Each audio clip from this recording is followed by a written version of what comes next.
For most of the 20th century, workplace safety focused on keeping people from falling off buildings. The risks were immediate, obvious, and fatal. Today, the most pervasive physical threat to tradesworkers doesn't happen hundreds of feet in the air. It happens right on the ground, against the flat, non-deformable concrete slab of a warehouse or factory floor. When you walk on dirt or asphalt, the ground absorbs a fraction of your body weight. Concrete absorbs zero. This brings us to GRF. Ground reaction force is a physics concept dictating that the ground returns the exact amount of energy you put into it. Because concrete offers zero give, 100% of the shock generated by your heel strike travels straight back up your skeletal system. A single step is harmless, but warehouse workers and machinists average 15,000 steps per shift. Your joints are absorbing that exact unmitigated impact 15,000 times a day, 5 days a week. By hour 8, the physical toll is undeniable. Your calves tighten, your lower back begins to throb, and your feet can swell up to half a shoe size from the constant microtraumas. Buying a work boot is an engineering decision. You are purchasing a tool specifically designed to change the physical equation of your workday. Walk into any supply store and you will hit a wall of leather and rubber, with prices ranging from $60 to over $300. If you don't know what you are looking at, you might assume spending more buys you a safer boot. It doesn't. This blueprint diagram shows the baseline occupational footwear standard in the United States, known as ASTM F2413. ASTM stands for the American Society for Testing and Materials, an international standards organization. Every safety boot must pass their I-75 impact test, meaning the toe cap survives a 75 foot-pound drop without collapsing. Then it must pass the C-75 compression test. The toe box has to maintain its structural integrity while a 2,500-pound rolling load presses directly against it. The government tests outcomes, not price tags. If a $50 boot and a $300 boot both carry that ASTM label, they provide the exact same baseline crush protection. Since the safety floor is heavily regulated and standardized, that premium price tag is paying for something else. You are paying for the specific geometry and material science required to prevent chronic fatigue in your unique work environment. The most critical structural choice on any boot sits at the very bottom, the shape of the outsole where it interfaces with the ground. This split-screen diagram maps out the two primary profiles. On the left is the wedge sole, defined by a flat, continuous bottom that makes full contact with the floor. By distributing your weight across the entire length of your foot, a wedge drastically lowers the PSI on your joints. PSI stands for pressure per square inch, measuring the amount of force applied to a specific area.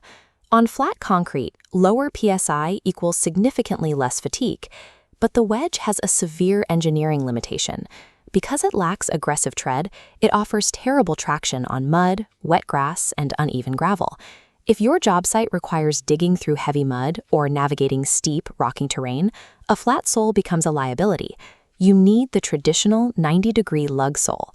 Lug soles sacrifice that continuous surface area in exchange for deep, aggressive treads that physically bite into loose soil and gravel, anchoring your stance. That sharp 90-degree cutout under the arch serves a highly specific mechanical function, locking your foot securely onto ladder rungs and scaffolding bars. You are making a strict trade-off between surface area dispersion for flat floors and mechanical traction for uneven sites. Pick the wrong sole and your body absorbs the difference. Moving from the bottom of the boot to the front, you have to decide what material actually builds your safety cap. This matrix tracks the three main toe cap materials. Steel is the historical standard. It offers maximum crush protection with the thinnest physical profile, leaving plenty of room inside the boot.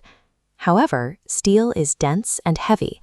It triggers security metal detectors, and because it is a metal, it conducts freezing temperatures directly to your toes during winter. If you want to keep that thin, sleek profile but reduce the fatigue of lifting a heavy boot, you can choose an alloy toe made of aluminum or titanium. It drops the weight by roughly 30%. The lightest option is the composite or carbon toe. These are completely metal-free and do not conduct environmental temperatures, keeping your feet warmer on frozen sites. But because carbon and fiberglass are less dense than steel, manufacturers have to use much thicker walls to pass that ASTM impact test. This results in a clunky, bulbous toe box that can feel massive on your foot. If you prioritize a sleek profile and maximum interior space, stick to metal. If you work through freezing winters or face electrical hazards, you have to accept the thicker composite toe. Between the hard rubber outsole and your footbed lies a hidden layer that dictates the entire lifespan of your boot's comfort, the shock-absorbing midsole. Many budget boots use EVA foam. EVA stands for ethylene vinyl acetate, a flexible and lightweight material common in running shoes. On day one, an EVA midsole feels incredibly soft. However, EVA suffers from a condition known as compression set. When exposed to a heavy worker carrying loads on concrete, the foam permanently flattens out. Within a few months, your shock absorption is gone. Premium welted leather boots typically use PU midsoles. PU stands for polyurethane, a much denser material that resists flattening under heavy loads. It provides reliable energy return for years. But the trade-off is a lack of immediate comfort. Dense PU foam paired with thick, full-grain leather requires a painful 2 to 3 week break-in period before the heat of your foot actually molds the materials to your shape. Even the highest quality foam needs time to decompress. Wearing the same pair of boots every single day ensures the midsole never recovers its structure. Rotating 2 pairs extends the life of both significantly. A premium boot is built to last years, not weeks. If you judge a $250 boot by how it feels on the 3rd day, you are missing the point of the investment. Because every trade manipulates different physical forces, there is no universally perfect boot. There is only the correct formula for your specific environment. Profile 1 is the slab worker. This includes warehouse staff, finish carpenters, and machinists. You are fighting the physics of concrete. Your formula requires a flat wedge sole for maximum weight distribution, paired with a lightweight alloy or carbon toe to reduce muscle fatigue over thousands of daily steps. Profile 2 is the heavy site worker, covering framers, excavators, and site prep crews. You are fighting terrain and gravity. You need the deep traction and ladder-locking grip of a 90-degree lug sole, matched with a classic steel toe for maximum durability against heavy drops. Profile 3 is the tech and tradesman, heavily populated by plumbers, electricians, and HVAC technicians. Plumbers and electricians need composite toes to maintain their EH rating.